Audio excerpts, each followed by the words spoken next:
This story is a metaphor for climbing the corporate ladder, and you may be thinking that the rollerblades are a little goofy. But just last year, people were selling other people's digital copies of monkeys to try and get ahead. So, rollerblades are really not that far-fetched.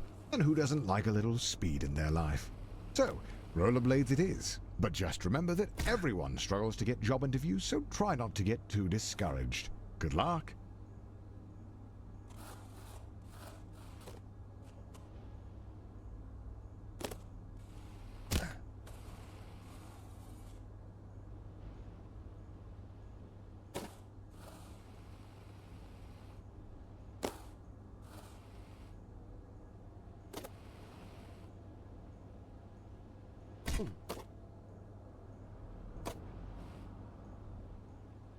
Hey, welcome to your first job interview. I know it can be a little nerve-wracking, but just relax and do your best. You're sure to get the job. Congratulations, you've completed the interview process. Unfortunately, the company needs you to do a take-home interview. I see a note here that says, "Sorry for making you jump through all these hoops." Oh, yeah. So the company just needs one more interview. The note here says, "Last one, we promise." And to ignore the hoops on fire. That's just a technical bug in their hiring system. There it is, the offer letter. You grab the letter and read it out loud.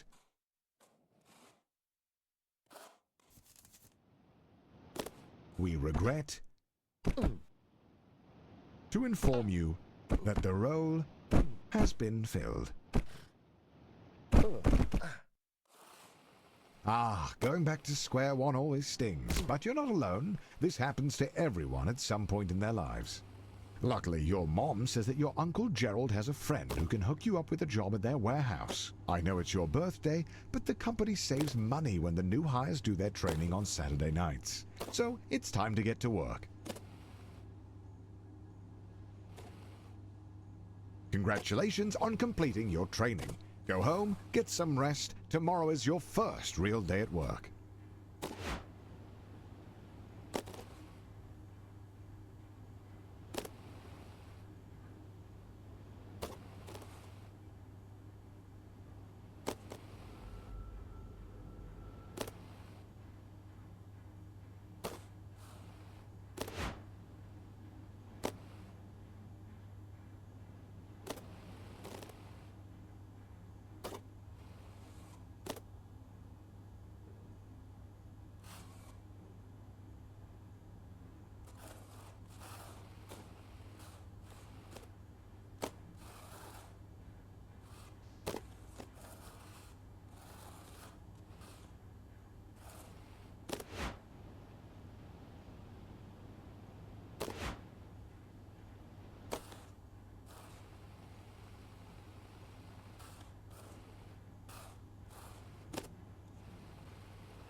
Your mom walks into your room with a letter.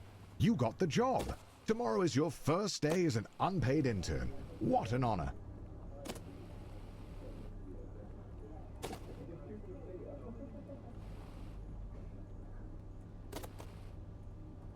This training is absolutely essential.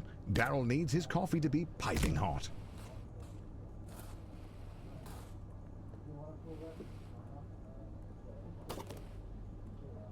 Some would be discouraged knowing they only got the job because their obsession with rollerblades makes them the ideal candidate for grabbing coffee. But you're a little discouraged as well. Focus up. You're going to be the best coffee runner this company has ever seen.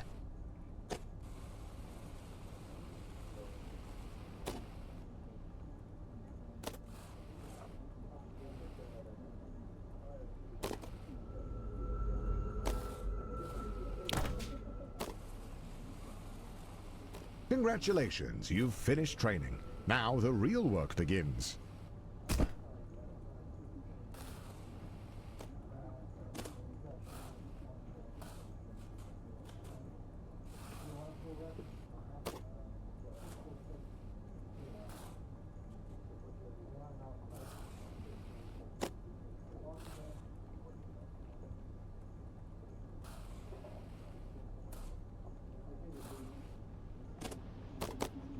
Your boss Bill has his office on the first floor and seems like a really nice guy. Great taste in coffee too. Hopefully you can really impress him with your grind set. At the all-hands meeting, your boss Bill announces that you've been chosen for the in-house interview, which, according to him, is just a bunch of softball questions since it's really more of a formality than anything.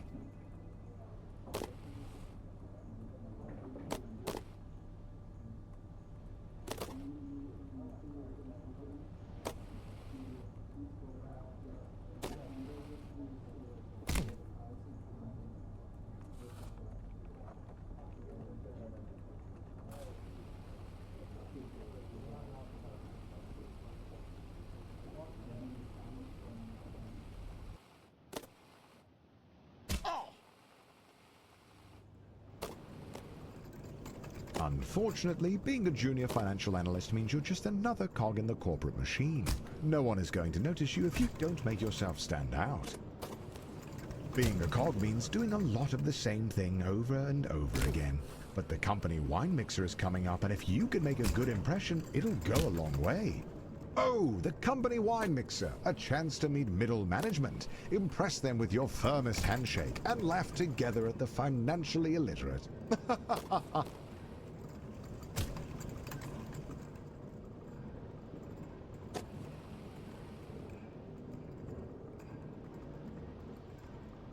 After spinning your wheels for a year, you finally get invited to the company mixer.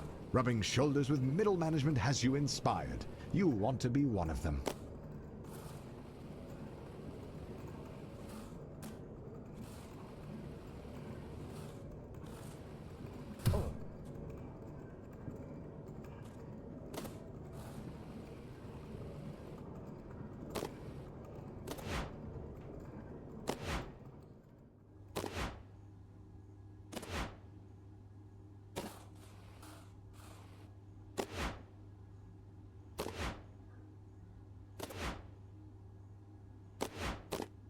Finally, the company opens up a single middle management position. All you have to do is beat the rest of the applicants and the job is yours.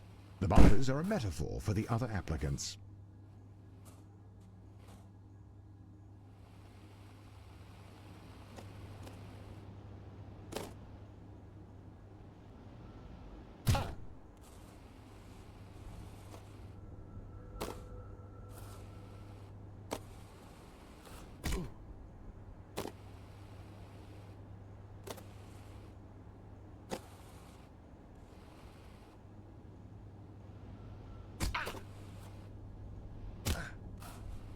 After months of grueling interviews, corporate dinners, endless schmoozing, you find a letter on your desk. One of the two positions is yours.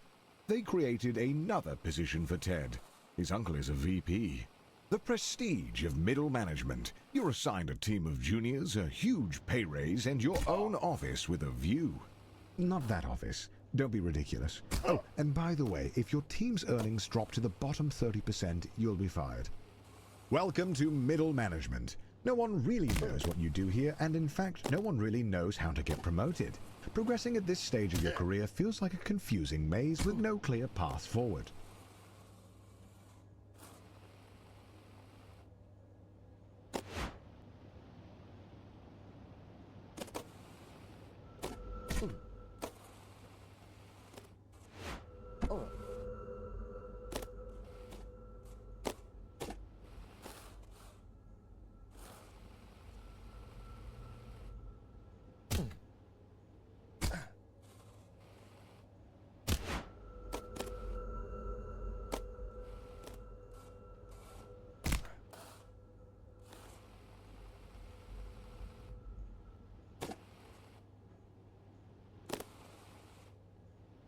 He calls you with a job offer, but you have to decide right now. Ah!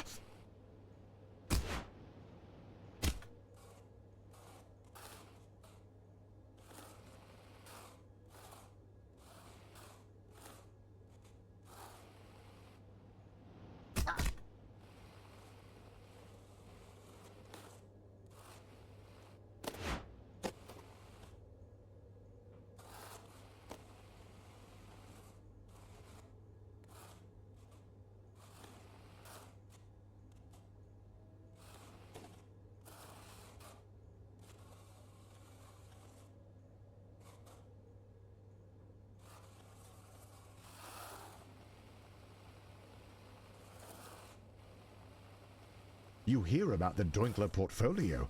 2 VPs have used their insider trading knowledge to invest a ton of money into it. But it hasn't taken off. You could take it on, but 3 other managers have been fired trying to make it work.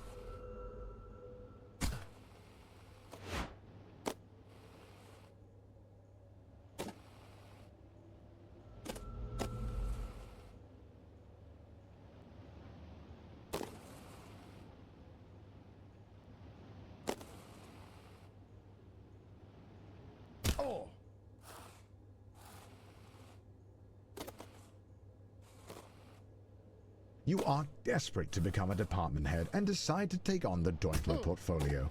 If you pull it off, you'll secure 2 votes from the board. If you don't, you'll be fired.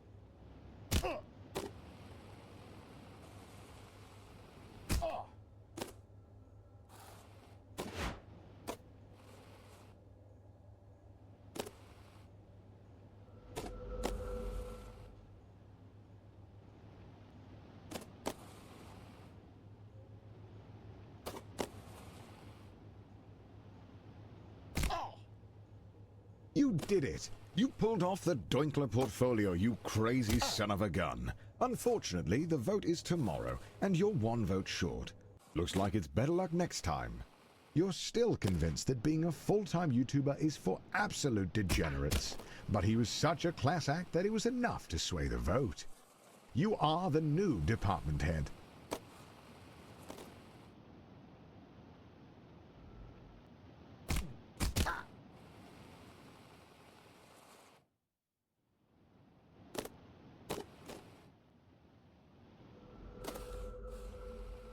Welcome to upper management. You're making more money than you could ever have dreamed of. You drive a fancy car, fancy blades, fancy suit, but if you thought that you would be working less, you'd be wrong. If you aren't constantly pushing ahead, you're likely to fall.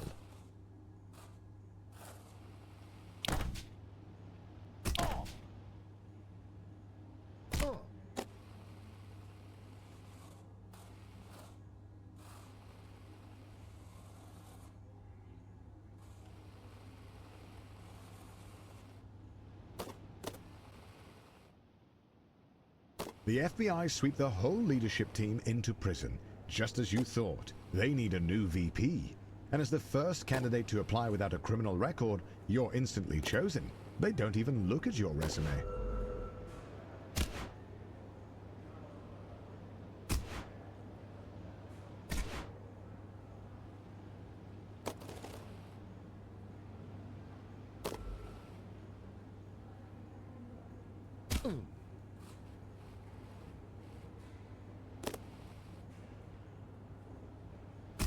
Being a VP at a large company puts you in the top 0.01%. But it's not enough. The goal is and has always been to be CEO. You have no idea how, but all you know is that you need to keep grinding.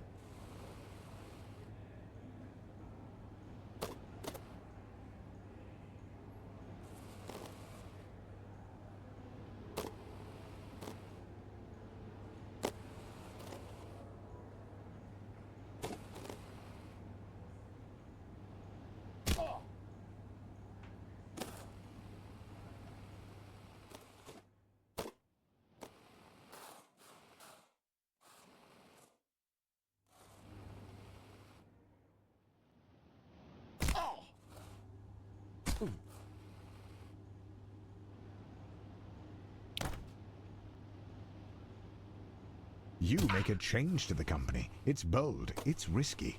AAA stocks inside AA bonds with chip bond stock bond chips is something no one would ever dream to do. But you did, and the board likes that.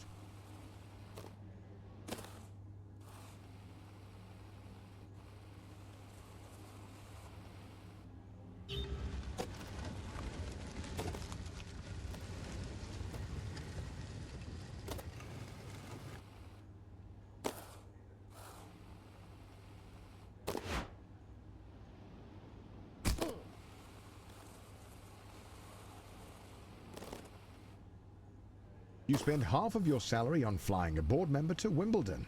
They don't even like tennis, but they like being schmoozed, and you like how that helps your chances at being CEO.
The CEO of your old company is considering retirement. There's only room at the top for one, but now's your chance.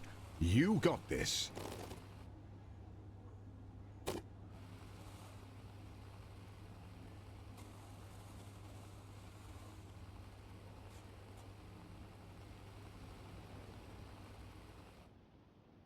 Just before the CEO of your old company retires, he gets arrested for embezzlement. But you've been schmoozing the board of directors for years, taking on hard portfolios, buying dinners at the country club, and turning a blind eye to embezzlement. You're ready to take the leap. All of your hard work has finally paid off. The board of directors have voted, and you are appointed the CEO. The journey is over. You have climbed the corporate ladder, a feat that very, very few people have ever managed to do. There really is nowhere else to go. Congratulations on beating Get to Work.